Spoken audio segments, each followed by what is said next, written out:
You may think it hard to defend the evil queen, known for ripping out hearts, poisoning apples, and casting a dark curse that transports all of her kingdom to a new land where all their happy endings are destroyed.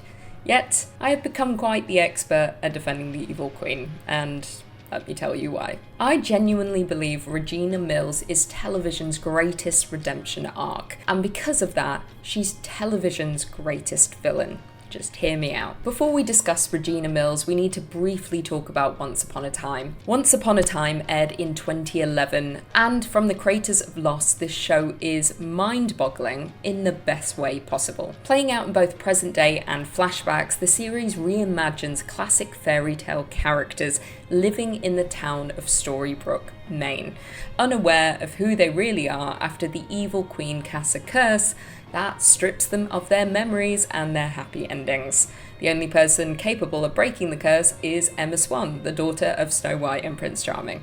Just stay with me here. But when Emma arrives in Storybrooke, she discovers her biological son Henry has been adopted by none other than Regina Mills, aka the mayor, aka the evil queen. Suddenly, Regina isn't just the evil queen, she's also a mother desperately trying to hold on to the life that she has built. It's that conflict that makes her far more interesting than your typical television villain. Through flashbacks, we learn the truth about these characters, what shapes them, their histories together, and why specifically Regina is filled with so much hate and self-loathing. Regina grew up under the strict control of her mother, Cora, a nasty woman who was manipulative and cruel and equally filled with the need for power. Cora ultimately shaped Regina into the woman we see her as in the early seasons of the show. Someone who will manipulate and use power to get what she wants no matter who it hurts. But what it does truly show us is that Regina wasn't born a monster.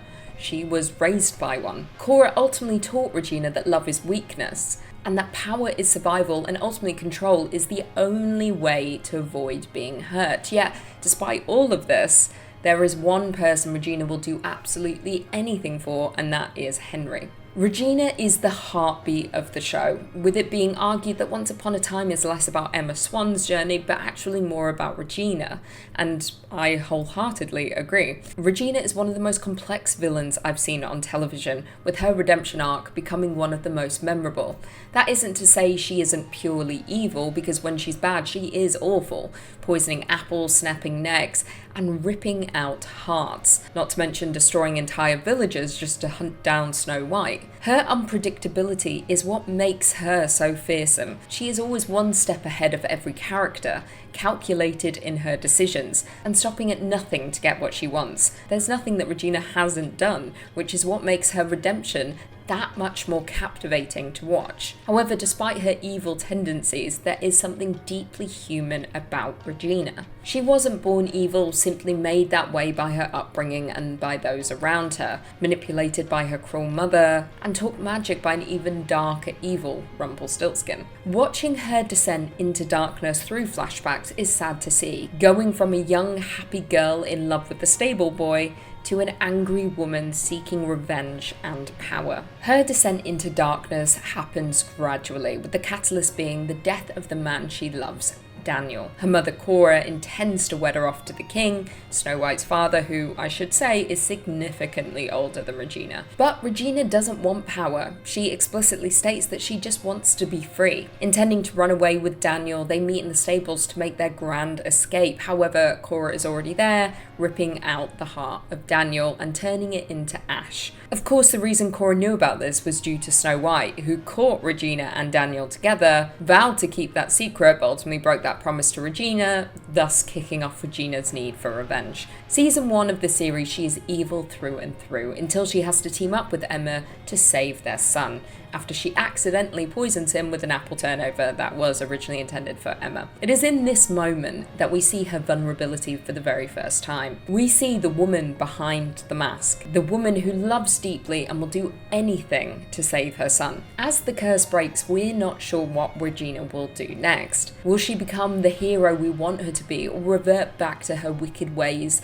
and try to destroy the town who now have their memories back? Well, this is the thing, redemption isn't linear for Regina, and she fights to be good for Henry's sake, not wanting to lose her son to her wicked ways. You could argue the beginning of season 2 highlights Regina like a recovering addict, fighting not to use magic and to control her dark impulses that have been inside her for years. She is forced to confront her past in order to move forward, accepting that she can't bring Daniel back, she can't undo the curse, and she can't resurrect the lives that she has taken. She ultimately has to accept that redemption doesn't erase consequences. We do see her slip back into old ways when her mother arrives in Storybrooke, her claws latching back onto Regina.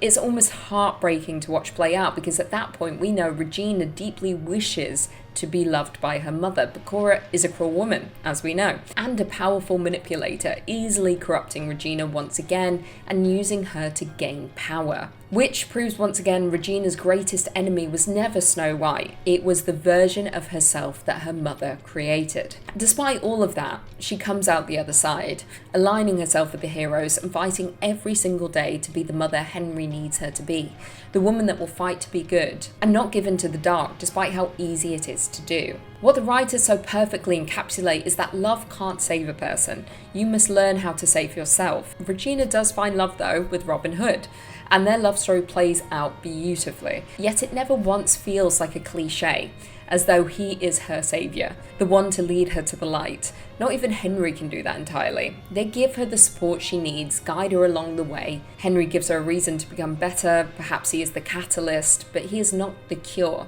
Ultimately, Regina has to emotionally work on herself in order to find the light inside of her. Even when people around Regina begin to accept her, to trust her, the one person who struggles the most is Regina herself. She believes she is beyond saving, not deserving of a happy ending. She is constantly at war with herself due to her past and the evil that lives inside of her. She openly admits that she was a monster. Unlike lots of redeemed villains, she never wants people to forget who she once was and the things that she has done. The heartbreaking thing is that as Regina moves closer towards good, towards light, life does become harder for her at times. She must sacrifice power, revenge, even relationships. She even sacrifices her own happiness. Her redemption isn't rewarded immediately, and honestly, it's quite refreshing to watch play out, despite also being frustrating and very emotional at times. In the latter half of the series, we even witness Regina separate herself completely from the evil queen, creating two separate people,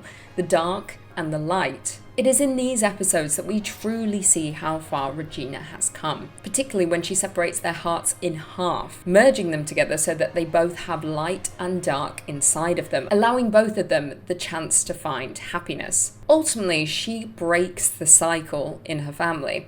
Cora was abused, thus became abusive. Regina was abused and became abusive, but she eventually breaks the cycle instead of passing it on to Henry. It is perhaps the most meaningful act of redemption in the entire series. Her love for her son outweighed everything else. By the end of the season, Regina is crowned the Good Queen by Snow White herself. A full circle moment highlighting just how far Regina has come.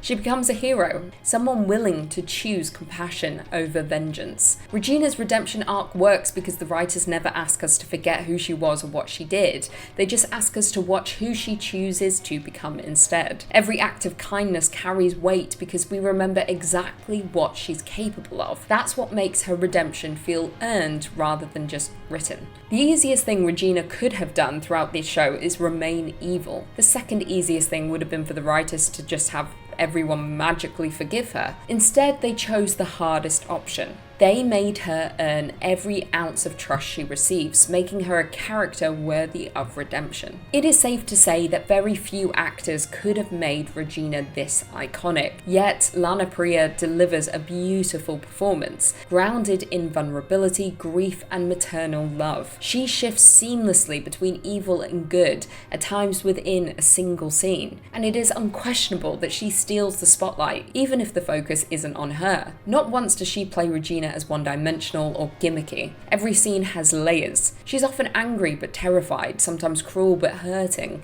other times funny while threatening lives. It is a feat that very few actors are able to achieve, yet Lana does it seemingly effortlessly. She perfectly differentiates between the two, the evil queen and the Regina trying to be good. Through mannerisms, posture, her voice, and even walk, you know exactly which Regina you're watching. More importantly, she makes you root for someone who has committed such evil acts, and that is an incredibly difficult thing to do. Maybe that's why Regina still resonates more than a decade later. She reminds us that people are capable of terrifying things, but they're also capable of change. Redemption isn't about pretending the past never happened. It's about choosing every single day to become someone better than the person you were yesterday. There are villains more evil, more scary, and perhaps more iconic, but very few characters manage to be terrifying, heartbreaking, funny, charismatic, and ultimately inspiring all at the same time. Regina isn't just one of TV's greatest villains, she is one of TV's greatest characters, full stop. Let me know who your favourite television villain is and leave me a comment down below, and I will see you in the next video.